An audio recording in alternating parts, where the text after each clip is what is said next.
औज़ुबिल्लाहिमिनश्शैतानिर्रजीम बिस्मिल्लाहिर्रहमानिर्रहीम। अस्सलामु अलैकुम डियर स्टूडेंट्स, उम्मीद करता हूँ सब खैरियत से होंगे। अच्छा जी, आज हमारा टॉपिक है सेंट्रीपिटल फोर्स, जो 11th क्लास के चैप्टर नंबर 5 से लिया गया है। चैप्टर नंबर 5 है जी सर्कुलर मोशन। सर्कुलर मोशन में आपके पास एक टॉपिक या आर्टिकल आता है जिसका नाम है सेंट्रीपिटल फोर्स। सेंट्रीपिटल फोर्स शुरू करने से पहले चंद अहम बातें हैं जो आपके गोशो गुजार करना चाहता हूँ, या आप समझ लें जो आपके लिए कॉन्सेप्चुअल होंगी, जो आपको इस आगे टॉपिक्स में जो हेल्प आउट करेंगी। चलें जी, हम थोड़ी सी कोई बातें पढ़ लेते हैं, देख लेते हैं, और फिर हम अपना टॉपिक स्टार्ट करेंगे सेंट्रीपिटल फोर्स। अब हमारे पास आती है जी सर्कुलर मोशन, क्योंकि सर्कुलर मोशन में हमारे पास सेंट्रीपिटल फोर्स का कॉन्सेप्ट यूज होता है। अब आपके सामने है the motion of a particle which is limited in a circular path.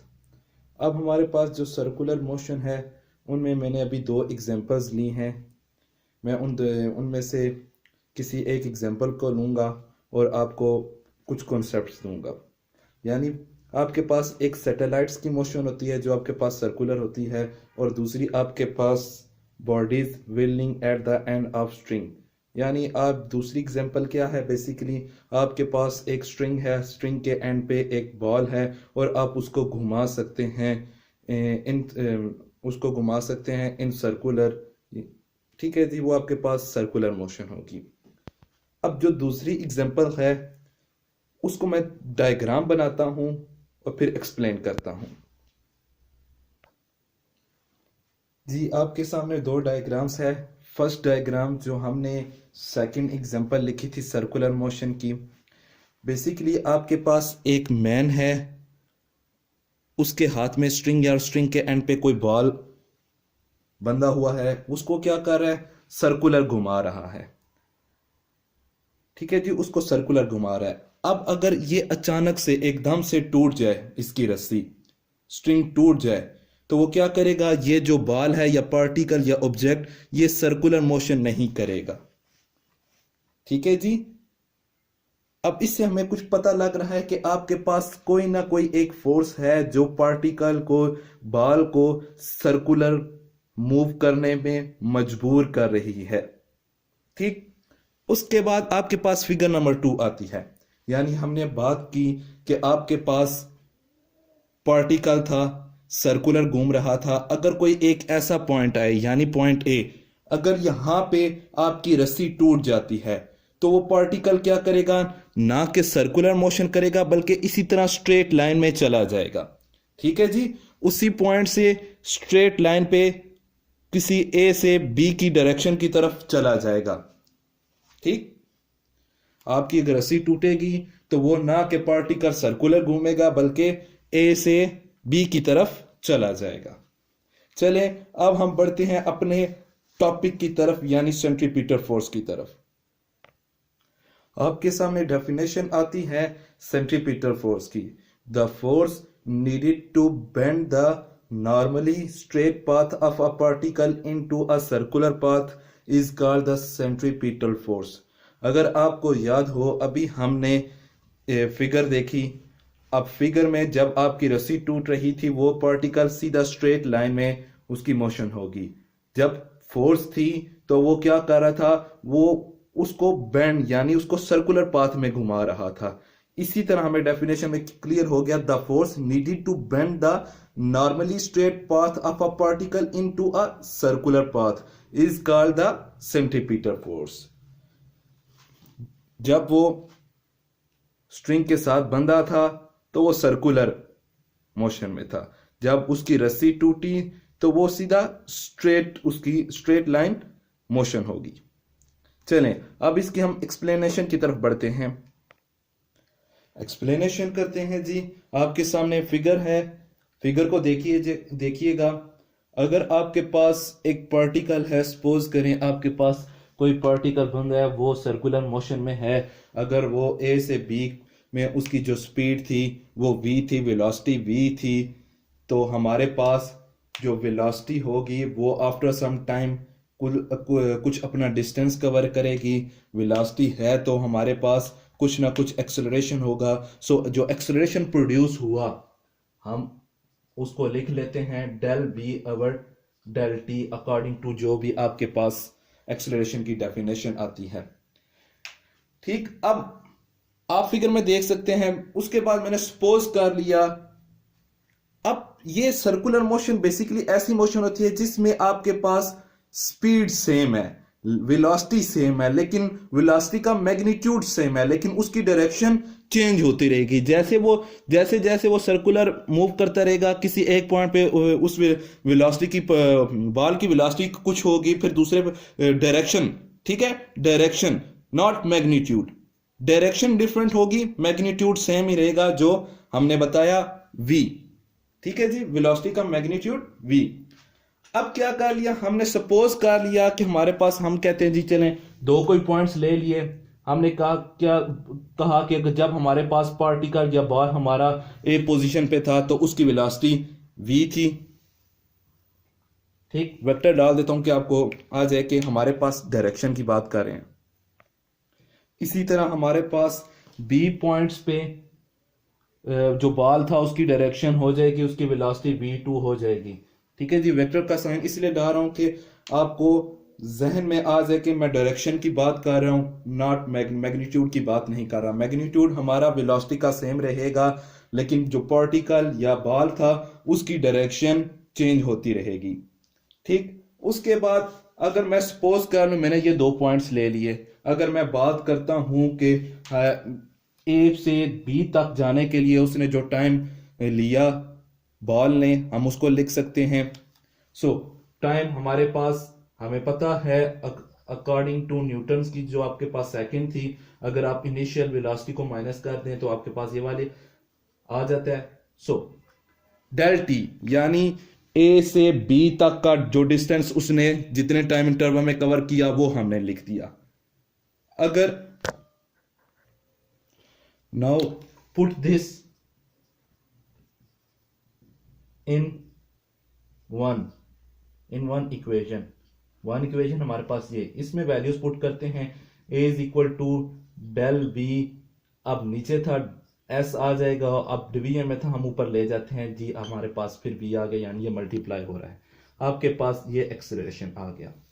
ठीक है जी, चलें अब हम नेक्स्ट स्टेप की तरफ बढ़ते हैं। यानी हम इसी तरह की एक हमारे पास ये ट्रायंगल आ रही है, तो हम एक और तरह की ट्रायंगल बना लेते हैं, फिर उसके साथ हम इसको रिलेट करेंगे और उससे कुछ रिजल्ट्स निकालेंगे। दूसरी ट्रायंगल बनाने से पहले आप लोग ये इक्वेशन नंबर 2 माइंड में रखिएगा, क्योंकि अब जो भी चेंजिंग करनी हमने इस इक्वेशन में करनी है। चलें मैं दूसरी डायग्राम बनाता हूं फिर एक्सप्लेन करता हूं। चलें हमने एक ड्रॉ कर ली, एक ट्रायंगल पी क्यू आर। अब उसको हमने लेबल कर दिया कि जैसे अब अगर आप इस फिगर में देखें, मैं सर्कल को जरा रिमूव करता हूं और उसको रिजेंबलेंस देता हूं, यानी इसको सेम करने की कोशिश करता हूं। जैसे हमारे पास v1 की डायरेक्शन उस तरफ थी, हमने इधर वही ली। हमारे पास v2 की डायरेक्शन अपवर्ड थी, हमने वही ली। और हमारे पास कुछ ना कुछ डिस्टेंस बन रहा था इन दोनों के दरमियान, जो हमने डेल v कह दिया। अब देखें हमारे पास कुछ चीजें इन दोनों में हैं कि हमने ये जो दूसरी डायग्राम बनाई इसी को देखते हुए बनाई।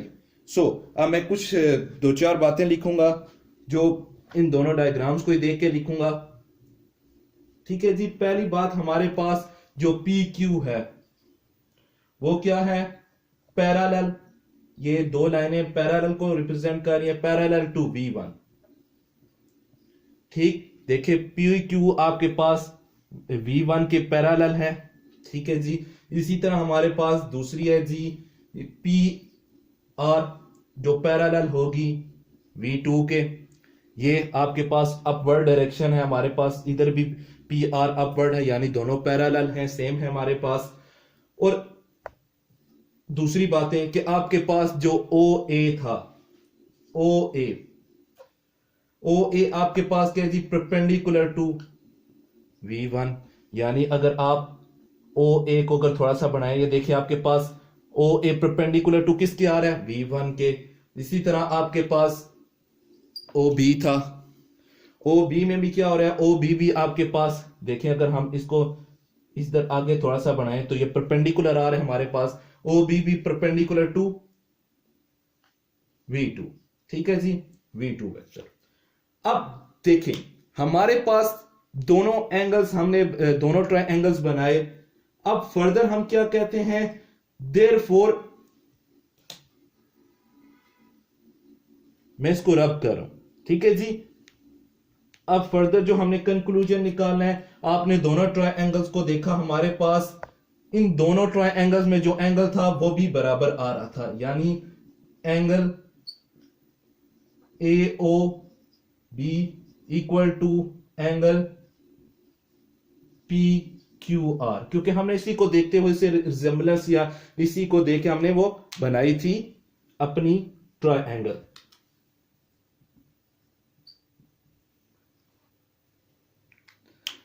ठीक है जी। अब हमारे पास फर्दर हमने पहले भी बात की,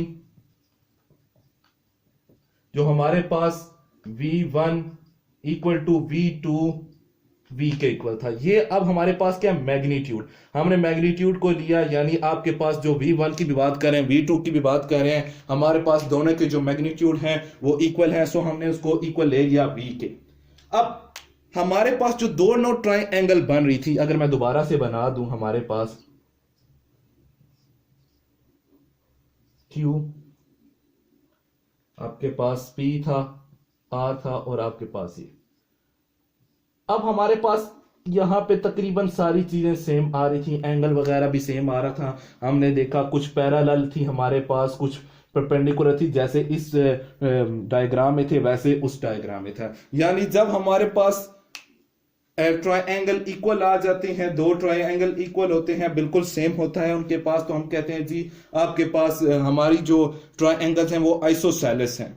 सो आइसोसेलेस के बारे में हमें एक और बात पता है कि जब टू आइसोसेलेस, यानी इस ट्रायंगल का जो एंगल्स हैं बिटवीन आर्म्स, इन दोनों के दरमियान अगर सेम हो, ठीक है जी, हमारे पास दो ट्रायंगल थी, हमने कह दिया इसके दरमियान और इसके दरमियान सेम हो एंगल, यानी हम कहते हैं अगर आप दोनों के आपके एंगल्स टू ट्रायंगल्स हैं जो आइसोसेलेस है, उनके एंगल्स सिमिलर हैं, तो आपके पास कुछ रिलेशन ऐसा आता है, यानी आपके पास del V over V equal to AB over R। यानी अगर मैं दोबारा से बनाता हूं, मैं दोबारा से दोनों की डायग्राम बनाता हूं, फिर आपको बताता हूं जी। हमारे पास दोनों ट्रायंगल हैं, इन दोनों के एंगल सेम हैं, तो हमारे पास जो रिजल्ट आता है from two similar isosceles triangle del V over V, यानी हमारे पास यहाँ पे डेल V था और इनका V2, यानी यहां से लेकर यहां तक का डिस्टेंस हमारे पास V1 था, जो हमने उसका मैग्नीट्यूड आपने देखा यहाँ पे V1 is equal to V2 is equal to V ले लिया हमने।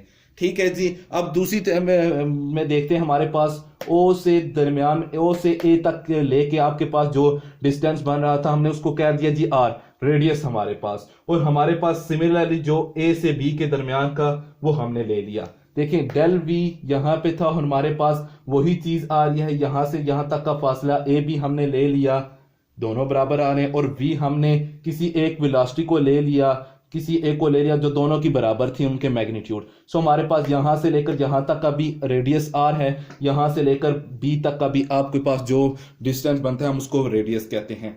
ठीक है जी, ये हमने रिजल्ट निकाल लिया फ्रॉम टू आइसोसेलेस ट्रायंगल। अब फर्दर हमारे पास क्या आता है जी, हम इसको अरेंज करते हैं डेल V। सो अगर हम कह दें कि A और B के दरमियान हमारे पास कुछ डिस्टेंस है जिसको हम S से रिप्रेजेंट कर देते हैं S। अब हमारे पास इधर डिनोमिनेटर में V था, हम उधर ले जाते हैं, हमारे पास V आ जाएगा और नीचे डिवीजन में R आ गया हमारे पास। अब ये वैल्यूज आ गई हमारे पास। ठीक है जी। अगर आपको इक्वेशन आपको याद हो, इक्वेशन नंबर 2, तो हम दोबारा इक्वेशन नंबर 2 लिखते हैं, फिर उसमें ये वैल्यूज पुट करेंगे जो हमने अभी निकाली। यानी a इज इक्वल टू आपके पास आ रहा था del v over S v। आपके पास डेल v की वैल्यूज आ गई, हम डेल v की वैल्यूज पुट करते हैं। एस v नीचे डिवीजन में आपके पास आर था और एस भी था और साथ ये क्या था, v था। ठीक है जी, हम again S S cancel out हो गया, आपके पास v स्क्वायर ओवर आर आ गया, ये आपके पास a आ गया, यानी एक्सेलरेशन। अब ये एक्सेलरेशन आपका सेंट्रीपिटल एक्सेलरेशन कहलाएगा। क्यों? क्योंकि आपके पास ये जो एक्सेलरेशन प्रोड्यूस हो रहा था, जो इस एक्सेलरेशन प्रोड्यूस होने की वजह क्या थी, आपके पास सेंट्रीपिटल फोर्स, क्योंकि आपका पार्टिकल सर्कुलर मूव कर मोशन में था। सो आपके पास ये जो एक्सेलरेशन आ गया, इसको हम क्या कहेंगे, सेंट्रीपिटल एक्सेलरेशन। इसके बाद हम बढ़ते हैं अपने फोर्स की तरफ। फोर्स से पहले मैं आपको बताता हूं कि इसकी जो डायरेक्शन होगी वो टूवर्ड्स क्या होगी, सेंटर की तरफ। यानी आपके पास ये एक सर्कल था, ये इसका सेंटर बनता है। यहां से लेकर आपका जो भी पार्टिकल मोशन में होगा, यानी ये आपके पास कोई पार्टिकल p है, ये सर्कुलर मोशन कर रहा है, तो इसके एक्सेलरेशन की डायरेक्शन क्या होगी, टूवर्ड्स सेंटर, यानी ओ की तरफ होगी। ठीक है जी, उसकी डायरेक्शन। सो आपके एक्सेलरेशन की डायरेक्शन सेंटर की तरफ है, जो आपके पास सेंट्रीपिटल फोर्स की डायरेक्शन होगी वो भी टूवर्ड सेंटर होगी। ठीक है जी, चलिए हम अपना एक्सप्रेशन निकालते हैं फोर्स के लिए, सेंट्रीपिटल फोर्स के लिए। सो हमारे पास एक्सेलरेशन आ गया। अब हम निकालते हैं जी न्यूटन्स की इक्वेशन से, F is equal to ma। ये सी क्यों मैंने लिया सब्सक्रिप्शन में यूज किया, यानी सेंट्रीपिटल के लिए। सो अगर हम इधर पुट कर लें AC यानी सेंट्रीपिटल एक्सेलरेशन, सो हमारे पास आ जाएगा v square over r। So हमारे पास जो सेंट्रीपिटल फोर्स आनी है वो है जी FC is equal to mv square over r। ये हमारे पास आ गया सेंट्रीपिटल फोर्स का फॉर्मूला। सो फोर्स है, आपको पता होना चाहिए इसका यूनिट क्या होगा, न्यूटन में होगा। अगर हम अब सर्कुलर बात कर रहे हैं तो हमें चाहिए कि हम इसको एंगुलर में भी निकालें, इस टर्म्स को, फोर्स को, सेंट्रीपिटल फोर्स को हम एंगुलर के लिहाज से भी निकालें, मेजर करें। सो इन एंगुलर, अब आपको पता है आपके पास जो वेलोसिटी है वो रिलेट करती है, या वो उसका रिलेशन है एंगुलर वेलोसिटी के साथ, वो क्या है जी, ओमेगा आर। सो हम ये पुट करेंगे इस इक्वेशन में, तो हमारे पास आ जाएगी centripetal force in term of angular motion. FC आ गया हमारे पास m। अब जब हम ये पुट करेंगे हमारे पास ओमेगा स्क्वायर में आ जाएगा, ऊपर r भी स्क्वायर में आ जाएगा, नीचे लेकिन नीचे एक r है तो कैंसिल आउट हो गए, तो आपके पास सिर्फ सिंगल r आएगा। ये आपके पास सेंट्रीपिटल फोर्स आती है in terms of angular motion. ठीक, उम्मीद करता हूं बातें क्लियर होंगी। अगर कोई आपको इश्यू हुआ, कोई कंफ्यूजन हुई किसी भी स्टेप में, तो आप कमेंट्स के जरिए पूछ सकते हैं। चले जी, अल्लाह आप सबको अपने हिफ्ज़-ओ-मान में रखे। अल्लाह हाफिज।